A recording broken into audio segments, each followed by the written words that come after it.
Dear students, I hope you all are keeping fine and safe at home. I am Miss Gloria Abrio, a teacher of St. Paul High School, and I am your history teacher for Standard 5th. My dear students, you must have already seen the part 1 video. I welcome you students back to the part 2 video of our lesson, that is rules are for everyone. What did we learn till now, my dear students? Rules are meant for everyone. That is, everybody has to follow the same rules. Then rules changes according to time. Everyone is equal even when it comes to rules. Then natural occurrences follows laws of nature. We cannot change the laws of nature. Now the next paragraphs we are going to learn now in this part 2 video. Now if you look at the picture on page number 29, there are two people. In that, one may be a sir or a teacher. He is trying to say people of every age needs nourishing food. And in the second, while the sir or the teacher is trying to say something, I think the girl must be thinking something. Don't girls need as nourishing a diet as is given to boys? Maybe she does not get proper food, so she's thinking this. At home, they feel only my brother needs good food. Let us see what does this explanation try to tell us. Now you can see people of every age need nourishing food. So, can you say food is only meant for small children or growing children or old people don't need it? No, everyone needs food. Don't girls need as nourishing diet as it is given to boys? At home, they feel only my brother needs good food. Unfortunately, in India, still today many people make difference between boys and girls. Some people go on wanting boys. They feel I want a son and they don't treat their daughter equal. Sometimes they feel they will send their son to a good school and not their daughter. They feel the daughter have to finally get married and work at home. So why send them to school? That is not fair, my child. Girls should also get to study and become something great in life.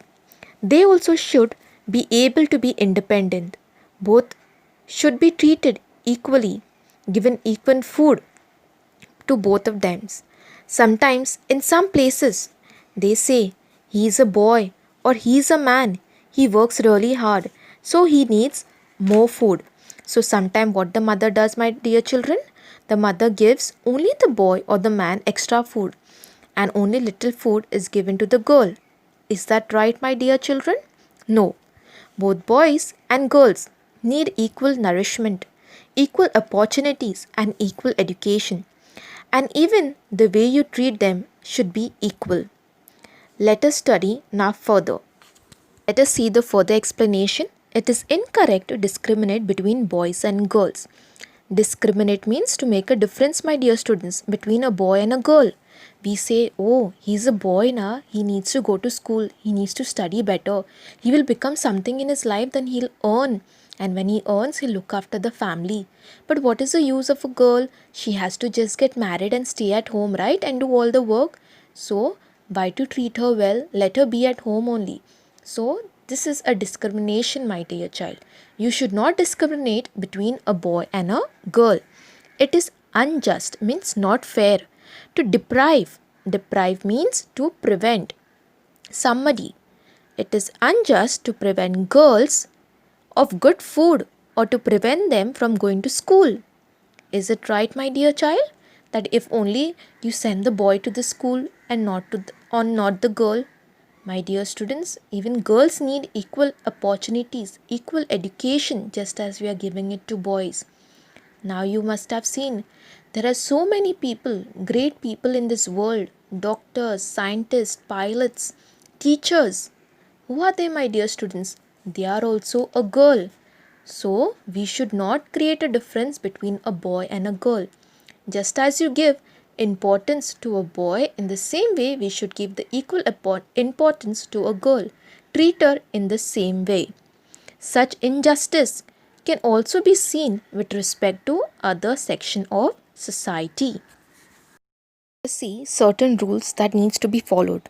First, prohibition against loudspeakers in public places after 10 o'clock at night. Prohibition means a law or rule that does not allow you to do something. Second, free primary education for boys and girls. Primary education age is 6 to 14 years. That is, they are supposed to give free primary education for both boys and girls up to the age of 14 years. Prohibition against dumping garbage in the river. Once again, prohibition means a law or rule that does not allow you to do something. Protection against domestic violence for women. That is, anyone who harms a woman, they are allowed to get protection. Fifth, ban on child labor. Child labor means at a very young age they are asked to work. That is, they are not sent to school but they are put to work in restaurants. You see at the tea stall, at the places where they sell papers too. So that is banned. You are not allowed to put them to work. Sixth, ban on felling trees, hunting and poaching. Felling means cutting down trees and poaching means to hunt animals illegally. Let us see further. We follow many customs and traditions in our lives. Now, you have certain customs, right? Even now during Ganpati festivals, you have certain customs and traditions that you need to follow during these days when you have your Ganpati at home. So now, what are they saying further? We all follow these customs and traditions in our lives. We follow these traditions by observing our mother, father, grandparents and other relatives. What are they telling us, my dear students? Now, whatever these customs and traditions are there, as soon as you are born, you know how to do it? No. But as you are in your growing age, you see your parents, your grandparents, your other relatives, whatever they are doing, you tend to follow the same thing. There are several good customs and traditions in our society. We celebrate festivals together. Am I right, my dear students? Now, just take for the festival that is going on right now, that is Ganpati festivals. When you celebrate these festivals, what happens? You all come together. Your mama, your dada, your cousins, your uncle, your aunties, your grandparents and even some people from your villages. What they do? You'll all come together and it is a feeling of unity, a sense of unity in your house. You have happiness. Why? Because you all have come together to celebrate your festivals. We welcome guests who visit us. What you do? You welcome guests. Now when anyone comes to your house, no, when even during your festival like Diwali, Christmas, Eid, any festival, what is there? What you all do? You all welcome them. If somebody comes to your house with sweets, what you all say? You all say go out from here? No, you say welcome, come inside and are hospitable to them. Hospitable means friendly and welcoming to your visitor or guest. So how you welcome them? You say come inside, come uncle, come auntie inside, sit down, can I give you a glass of water, will you have something? So that is hospitable, that is you're friendly and you're welcoming. Many of our customs enable us to maintain the balance of nature. We express our love and gratitude towards animals as well. The values of non-violence and peace have been a part of our social life since ancient times. What has been taught to us that we should not be fighting with each other but maintain peace. And when it is taught to us since ancient times, means through our grandparents' times also, it has been taught that you should not fight but in fact have peace. Even so, there are some traditions and customs that are not desirable, means unwanted. They are not beneficial for our society. For example, caste distinction, that is, oh, he's upper caste, he's lower caste. We can't celebrate our traditions and functions with him. How can we bring him in our house? Our caste is a little higher caste, no? They will not accept him. So this is a caste distinction. Because of this, a divide has been created in society. इसके वजह से हम लोग भेदभाव करते हैं ना cast में कि हाँ ये बहुत ऊंचा कास्ट है, ये दूसरा बहुत नीचे, means very low cost it is. So because of that there is a divide in the society. It has given rise to inequality, that is, we don't treat them equally. We don't give them the importance just because of the caste. Untouchability was an inhuman and unjust custom. Untouchability is sometimes, if you see this Dr. Ambedkar program that comes in the TV, how it is shown there, in that it is shown that okay fine, he is now of lower caste, so what they are doing over there. They are not giving him water to drink. They're not even allowing him to come and sit with them for education. So it should not be done like that, my dear students. You should treat each other equally, but not create a difference between your caste. The Constitution of Independent India abolished the custom of untouchability. Abolished means ended. Many times, laws have been made to abolish unjust custom, that is, not right customs. In our country, customs such as sati is in the olden days. It was like that if your husband dies, that in that fire, the same fire, your wife also has to burn herself and die. Child marriage, that is very young age, the child is being asked to get married, were abolished by making laws that banned them. The laws that banned the use of magic, that is jadutona, for cheating people was first enacted in Maharashtra. Receiving a dowry has been banned by law. Dowry means, okay, fine, they will ask you when they get married from the girl's house, you bring so much lakhs of rupees, you bring car, you bring bike, you give me money to build my house. So this is all they put a law. They say that, okay, fine, when the girl is getting married, the husband's people will say, no, we want so much things from your girl's house. And if the girl does not bring, then they keep on harassing her. So this law also has been banned. Wrong customs and tradition cause the neglect of some section of society. Because of this, जो हम भेदभाव करते हैं ना, in caste we make a difference. Because of that, there is a neglect. That is, we don't give the other section of society any importance. They have no access to education.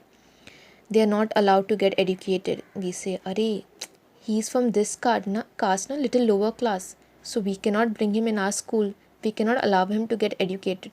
So because of that, that is set into their mind. So they don't allow their children to go to school also. Because if they go to school also, they are treated like some outsider. They're kept one side away from everyone and not given the equal opportunity to get educated. Therefore, they do not get opportunities of development. That is, they are not allowed to get education. Because of that, there is no development. They have no means of livelihood. Therefore, they have to face poverty. That is, they don't have enough money. Poverty and lack of education are two big obstacles in our society. We can only make progress together if we get rid of these obstacles, which is the two main obstacles, my dear students, that is poverty and lack of education. The last subpoint, protecting our environment. Just as laws are necessary to maintain equality and justice in society, laws are also required for protection of the environment. Do you have to protect your environment? Yes, my dear students. We are dependent on nature in many ways. Most of our needs are fulfilled by who now, dear students? By nature. Natural resources should be available in enough quantities, means not excess but just in limited. How much is needed? That much only. For the needs of our future generation. Therefore, we must conserve. Conserve means avoid wasting these natural resources. We must use them carefully. Let us see an important information, my dear students. Caste discrimination, gender inequality, and lack of education for women were some of the big obstacles in our society. Mahatma Jyotirao Phule, Rajashri Shahu Maharaj, and Dr. Babasaheb Ambedkar tried to get rid of these obstacles. Savitribai Phule had to fight a great battle for women's education. Her colleague Fatima Sheikh provided her with valuable assistance in this fight. Mahashri Dondo Keshav Karve also did great work to promote women's education. The work of all these social workers was instrumental in bringing about positive changes in our society.